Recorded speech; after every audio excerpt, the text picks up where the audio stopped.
अस्सलाम वालेकुम dear students. आज हम चैप्टर नंबर 3 की प्रॉब्लम को सॉल्व करेंगे। आइए देखिए हमारे पास जो चैप्टर 3 की इंपॉर्टेंट प्रॉब्लम है वो देखें कौन सी है। हमारे पास है an empty car has 1200 kg मास। हमारे पास एक खाली ट्रक है, उसका हमारे पास है कार है हमारे पास, उसका जो हमारे पास मास है वो 1200 kg है। It's engine can produce acceleration, उसका जो इंजन है वो प्रोड्यूस कर सकता है एक्सेलरेशन 4 मीटर पर सेकेंड स्क्वायर।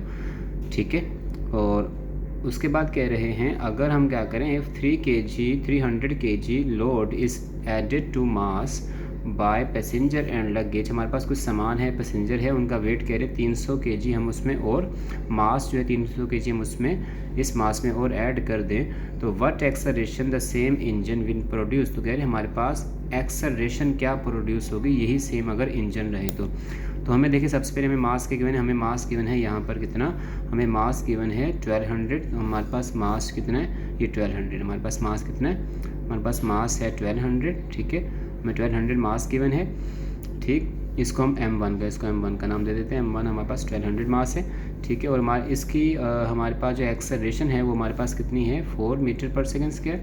तो इसके लिए हमें सबसे पहले क्या फाइंड करना होगा, हमें सबसे पहले इस एक्सेलरेशन और इस मास पे हमें पहले फोर्स मालूम करनी होगी। ठीक है, तो हमारे पास इसमें हमें पहले फोर्स निकालनी होगी, उसके बाद हमें जो है एक्सेलरेशन मालूम करनी होगी कि अगर हम इसमें ये मास बढ़ा दें तो फिर हमारे पास कितनी एक्सेलरेशन प्रोड्यूस होगी। पहले तो हमारे पास 4 एक्सेलरेशन है। ठीक है, मास बढ़ जाएगा, हमारे पास m1 तो 1200 है, हमारे पास m2 क्या आ जाएगा, हमें कह रहे हैं m2 हमारे पास हो जाएगा 1200, उसमें प्लस कर दें 300, तो हमारे पास कितना हो जाएगा m2, हमारे पास m2 हो जाएगा 1500 kg। ठीक है, पहले देखें, पहले हमसे कह रहे हैं अगर m1 1200 kg है, उसकी एक्सेलरेशन 4 मीटर पर सेकेंड स्क्वायर है। अगर m2 आपके पास 1500 kg हो जाए तो उसकी एक्सेलरेशन क्या होगी।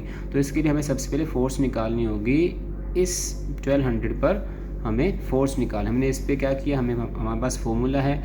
ठीक है, F is equal to ma। ठीक है, according to Newton second law of motion F is equal to ma होता है। ठीक है, हमने फॉर्मूला अप्लाई किया F और m हमारे पास कितना आ गया 12, m हमारे पास कितना आ गया 1200। तो हमने 12 को मल्टीप्लाई कर दिया, a हमारे पास 4 है तो 12 4 सा कितना हो गया, 12 4 सा हमारे पास हो चुका है 48। हमारे पास 12 4 सा कितना होगा, 48 होगा, 12 4 सा 48 न्यूटन।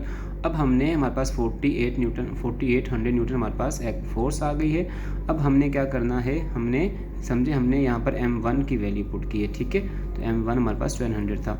उसके बाद अब हम क्या करेंगे, हम m2 के ऊपर हम क्या करेंगे, एक्सेलरेशन मालूम करें। हमारे पास m2 है, हम m2 पे क्या करेंगे, एक्सेलरेशन फाइंड करेंगे। तो हमारे पास एक्सेलरेशन क्या होगी, हम यहाँ से फॉर्मूला निकाला, a इधर ही रखा, F/m1 की जगह हमने m2 यूज़ कर लिया। तो हमारे पास m2 हमारे पास कितना है 1500। ठीक है, हमने यहाँ पर क्या करेंगे, हमारे पास a इज़ इक्वल टू हो जाएगा f हमारे पास आ जाएगा, f a बराबर होगा F/m के। f हमारे पास कितना है 4800 अपॉन हमारे पास m2 आ जाएगा 1500। ठीक है, हम इसको 2020 से कट जाएंगे, हम इसको अगर डिवाइड करें तो हमारे पास आंसर आएगा 3.2।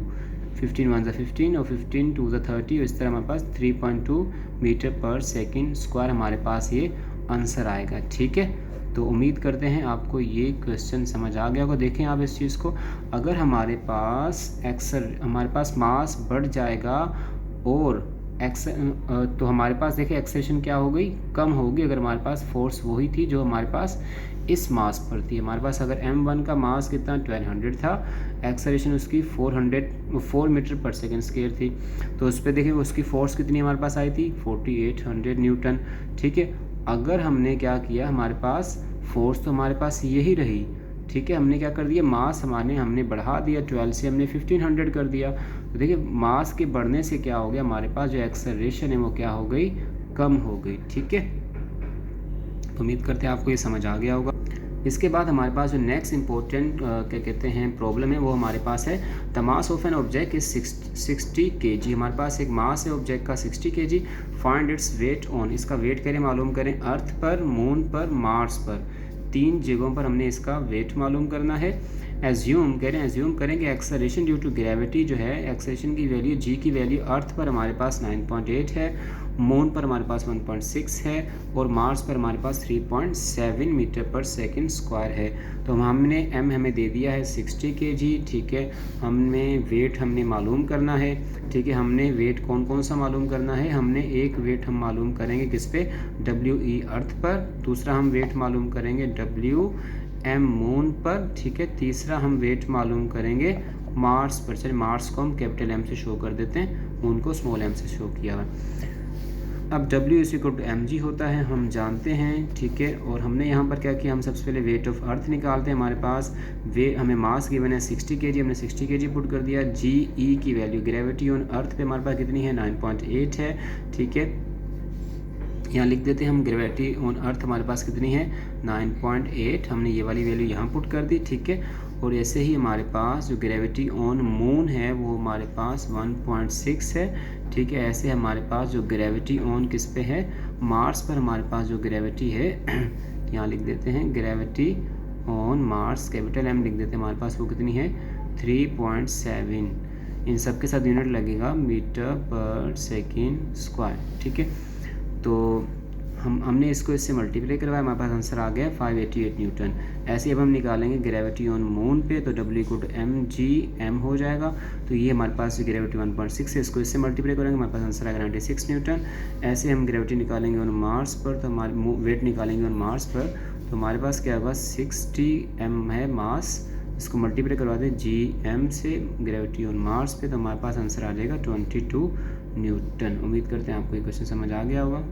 इसके बाद हमारे पास जो नेक्स्ट इंपॉर्टेंट क्वेश्चन है वो हमारे पास है, a car is running on a circular part of highway having about 1000 metre radius. हमारे पास एक कार है जो सर्कुलर हाईवे पे चल रही है, उसका रेडियस हमें दे दिया 1000 मीटर।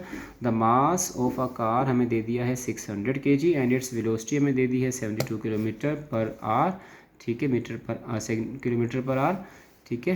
ये लाइन है पर आर है। Find the centripetal force exerted by the car, centripetal force मालूम करेंगे जो कार के ऊपर लग रही है, और सेंट्रीपिटल एक्सेलरेशन फाइंड करेंगे जो कार पे लग रही है। हमें पता है, हमें रेडियस गिवन है, हमें रेडियस क्या गिवन है 1000 मीटर्स, मास दे दिया हमें 600 kg, ठीक है।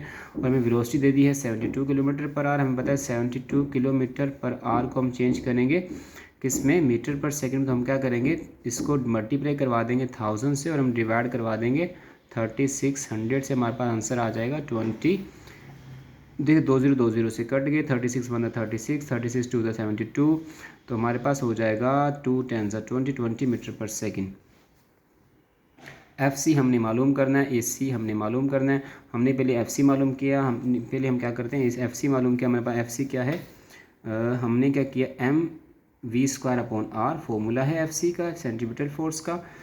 तो हमारे पास m हमें गिवन है 600, v हमें गिवन है 20, हमने फाइंड किया, 20 का स्क्वायर किया 400, 1000 रेडियस दे दिया गया।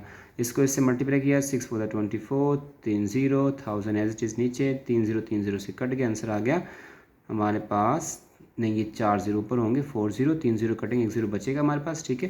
तो नीचे आ जाएगा 240 न्यूटन, हमारे पास आंसर आ जाएगा। देखिए ये 3 0 से कट जाएंगे, 1 0 बचेगा, ये 4 0 आएंगे यहाँ पर, ठीक है। तो हमारे पास सेंट्रीपिटल फोर्स आएगी 240 न्यूटन। अब हम निकालेंगे सेंट्रीपिटल एक्सेलरेशन, वो हमारे पास क्या होगी, AC इक्वल होता है v²/r के, ठीक है। तो हमारे पास क्या होगा, v²/r, हमें v गिवन है, हमें v कितना गिवन है 20 का स्क्वायर करें 400, नीचे 1000 मीटर रेडियस, तो 2 0 से कट जाएंगे। अगर हम 4 को डिवाइड करवाएं 10 से, तो हमारे पास आंसर आएगा 0.4 मीटर पर सेकेंड स्क्वायर। तो उम्मीद करते हैं आपको ये क्वेश्चंस प्रॉब्लम समझ आ गई होंगी। थैंक यू, अल्लाह हाफिज़।